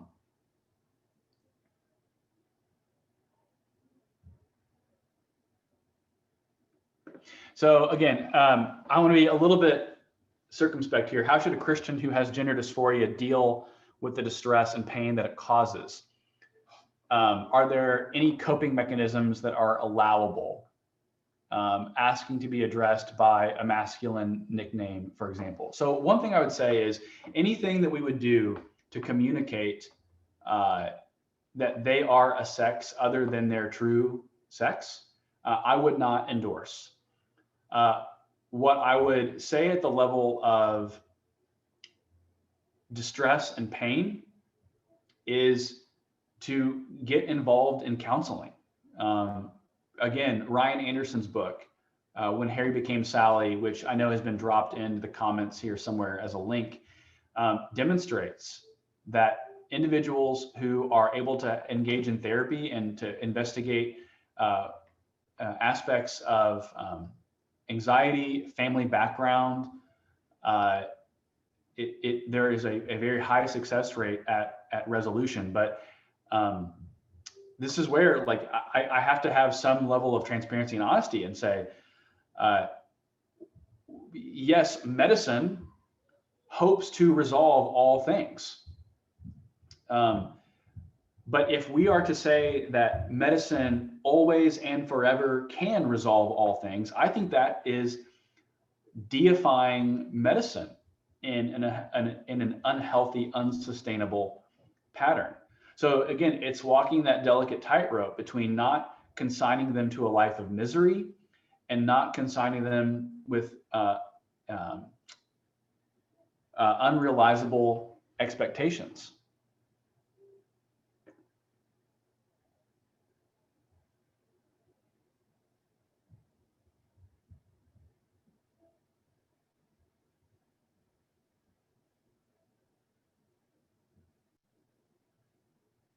Oh, there was a good question.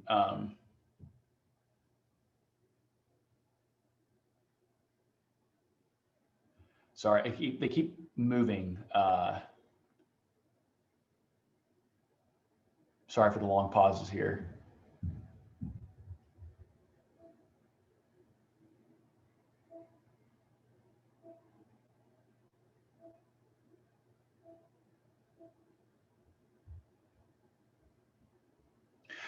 This is a good question. How can medicine justify its own existence if the greatest sin is positing objective reality? How can we identify health versus pathology if there is no standard? As best as I can understand that question, at a level of theological principle, any form of medical practice that goes against the created order will be a medical practice in the long term that I believe will not be recognized as sound medicine. So I would say the idea that right now that we are having a proliferation of gender clinics and gender surgeries, and it's an explosive phenomenon of proliferation. The way I appraise this theologically, because I'm a Christian theologian and ethicist, would be to say, whatever society thinks it's doing right now that's good, if it violates scripture in the long run, it will also violate reality itself. And so I would simply say, let's wait and see what the true testament and record of history says about this issue.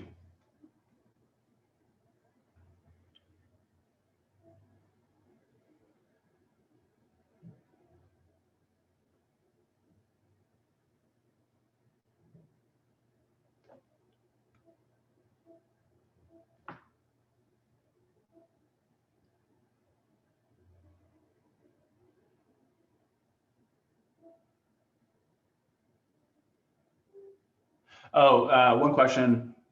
The actual percentage of people who are transgender, it's very, very, very small. I'm actually, I'm doing a second edition of my transgender book, and I'm going to update the statistics. The Williams Institute at UCLA, I want to say around 2010, said there were something like 100,000 individuals nationally. I could be misquoting that, so I apologize if that's not accurate. I think no doubt it has proliferated since then, and that speaks to a very fascinating phenomenon of what's called rapid onset gender dysphoria, which I wonder, I wouldn't be surprised if there were people on here who have heard of this or have encountered it in their practices. It was a study done out of Brown University, and actually Brown University retracted the study at the behest of activists because the activists said the study spoke poorly of the transgender movement, which it's funny, the same individuals who use the science card reject the science when it doesn't further their agenda. But this study examined how teenage girls are highly susceptible to bouts of rapid onset gender dysphoria by virtue of peer groups proposing, the idea of gender fluidity. And in fact, I had a woman contact me one time who said that her child had started watching YouTube videos and had began to explore the plasticity or fluidity of her gender. And that actually led to her beginning a long form of transition, and then began making YouTube videos herself. And they were very well produced. I actually went and watched some of them. They were very well produced videos, and she had begun to get like an internet celebrity status. And so you cannot downplay the role of, how I would call it, celebrification in these types of conversations.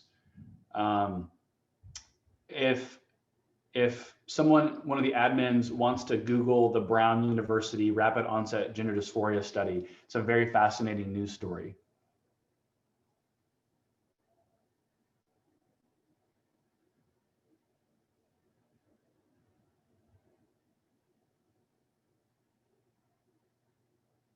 Can you discuss moral complicity for physician leaders who lead clinics and organizations that promote transgender treatments? Yeah, I mean, I would say it's illicit, and it would be either direct cooperation or material cooperation with something that would be illicit according to Scripture. And so, I mean, this is where, oh, by the way, someone dropped in the Brown study. Thank you.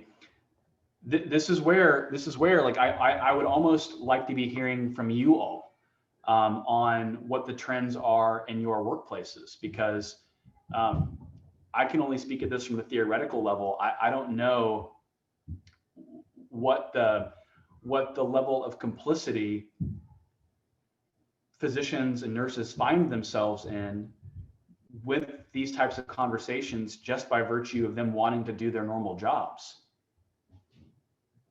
Okay. Let's see here.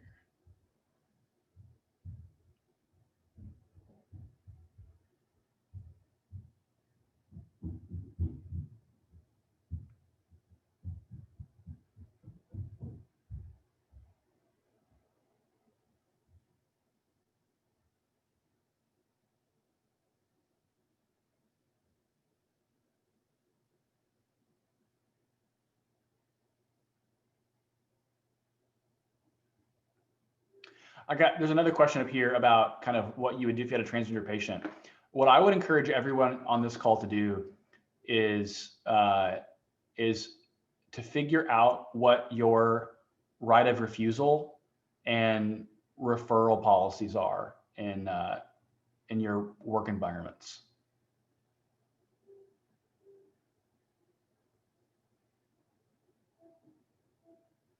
Oh, good question. Okay. I guess as a young person, I understand that the transgender movement upsets the gender binary, but I don't understand why we as Christians are supposed to support a gender binary in the first place. I want my children to be free to be the people God created them to be, without any expectations set by them based on their genitalia. Why is it that Christianity is supporting gender roles like how to be a mom, when we know that ad just meant moms as a nurturing figure, the way dads are advertised as strong, less emotional caregivers? I just can't wrap my head around why it is so antithetical to not want to follow the existing binary. Man, this is such a good question. I wish we had coffee to discuss this. Goodness. Okay. First off, when we talk about women being nurturing figures, the idea that women are apt to be nurturers speaks to the existence of essential attributes of being a woman. Men can nurture. Let me back up here and say this. There's so many good good things to start with this question. Men can be nurturers. Women can be protectors. The question is, who possesses those natural inclinations and giftings and aptitudes that make them more apt nurturers and protectors? And so, to me, anyone in here who has children understands that women possess an intrinsic ability to nurture that men in themselves do not possess the same way. We can both nurture, we nurture in different ways. So one of the questions as well here was, why support a gender binary in the first place? Well, I would say because Scripture supports a gender binary. The gender binary is an embodied, corporeal, physical existence. That the gender binary is not a psychological experience. It's a physiological, anatomical experience. I think what we have to do is decouple, and please hear me say this carefully, we have to decouple rigid stereotyping from our understanding of what it means to be male and female. And I think to the person who asked me this, maybe this might particularly help you, is I'll just give you an example in my own context. A lot of churches will do like wild game dinners, and they'll advertise them as like a men's ministry event. And so you'll have a speaker come in and who's like a wild game professional hunter. Men will bring in the meat that they've killed, and there'll be some big, like, tough guy Christian event where the gospel will be shared. I'm not against, please hear me say this, I'm not against wild game dinners. They're actually really popular this time of the year. So if you're doing wild game dinners, great. What I would say is, if churches communicate that wild game dinners are the essence or sine qua non of what it means to be a man, that is falling prey to rigid gender stereotyping. If my church had a wild game dinner, I wouldn't go. You know why? Because I've never gone hunting in my entire life, and I would rather read a work of philosophy and talk about my emotions than I would be out in the woods traipsing around with a gun. So a part of that means that we need to reconfigure our expectations of, and have an elasticity of what it means to be male and female. We have a dear friend of ours who is of my wife and I, who is a female, and she is like a physically imposing female who works, who builds cabinets for a living, which our culture would say that's a masculine job. No, it's not a masculine job. She enjoys working with her hands. She's tough, but she considers herself fully feminine and has no qualms with identifying as a woman. So a lot of this is recovering and having more balanced understandings of gender norms. So I just want to close here with this question, which, by the way, a wonderful question, and I appreciate the honesty of the wrestling that you have with this.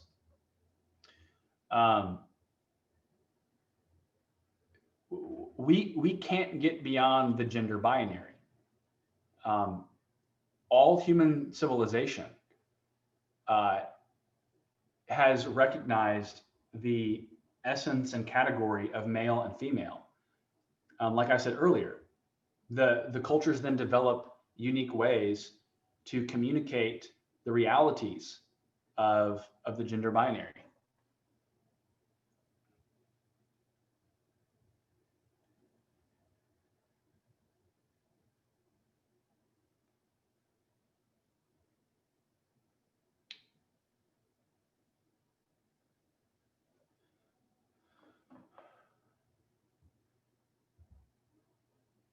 Let me see here.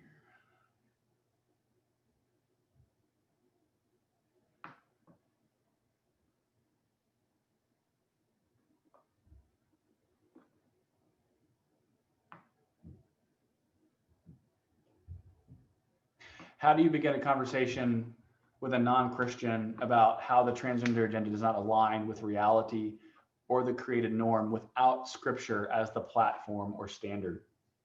Yeah, good question. So that's where I would point us to the existence of what we call natural law. Natural law is a branch in Christian ethics that communicates that there are ways for non-Christians to understand the existence of a moral order without necessarily believing the Bible. So we have to think about, the example I would use would be the sixth commandment is thou shalt not murder. So do we expect all non-Christians to follow the sixth commandment? Well, the answer would be to that is yes, obviously, because we don't give anyone an exemption for or permission to engage in murder, which means even though that's the sixth commandment and it is written in divine law, it is something that we see in the structure of creation. In Genesis chapter 1, we're image bearers of God. And so there's basically a reciprocal ethic to do justice to one another.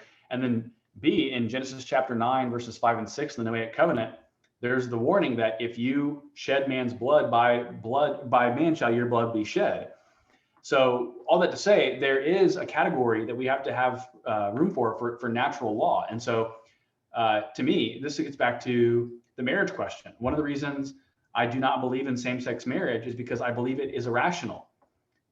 Once you deny the complementarity of the sexes, you have no principle to restrict marriage to being only limited to two persons, or why marriage ought to be necessarily permanent or exclusive. And so what do we see happening? In August of 2020, the New York Times has been profiling polyamorous couples.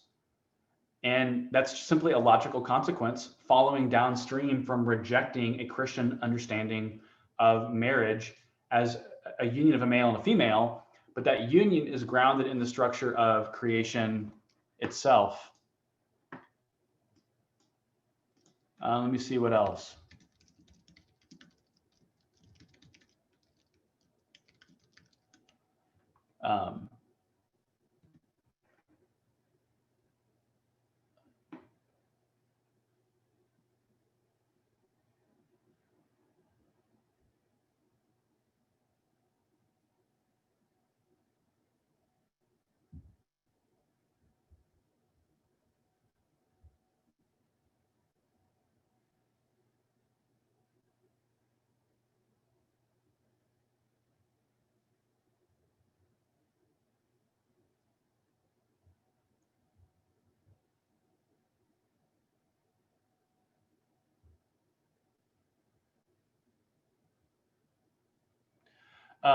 What would you say to a transgender friend who says that God is transgender and not binary because he is neither male nor female? I would answer that by saying it would be a comparison of apples and oranges to take the Godhead and immediately transpose that onto the structure of a human person. Let me do one more real quick.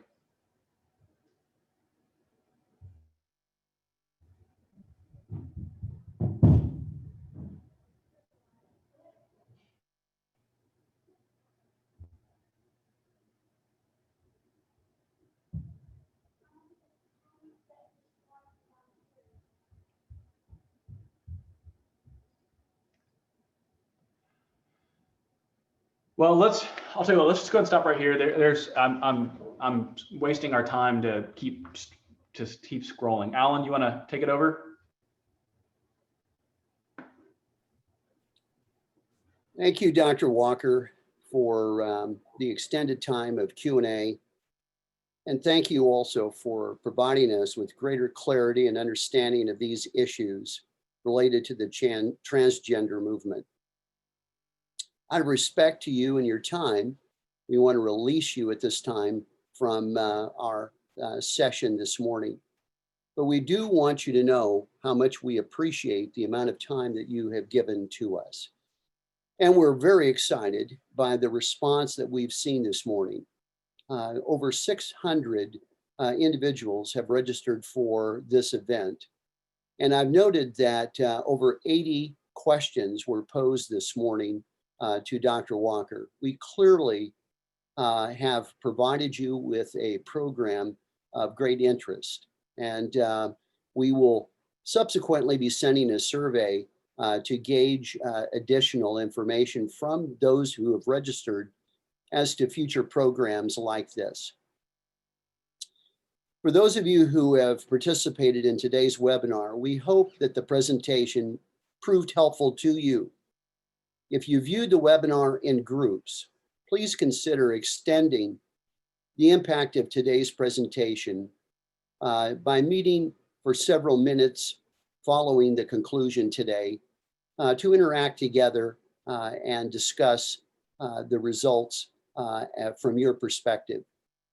All those who have registered for this event will be notified in the days ahead with information about how you can access a recording of today's presentation. On behalf of the Christian Medical and Dental Associations, thank you for participating with us today. Goodbye.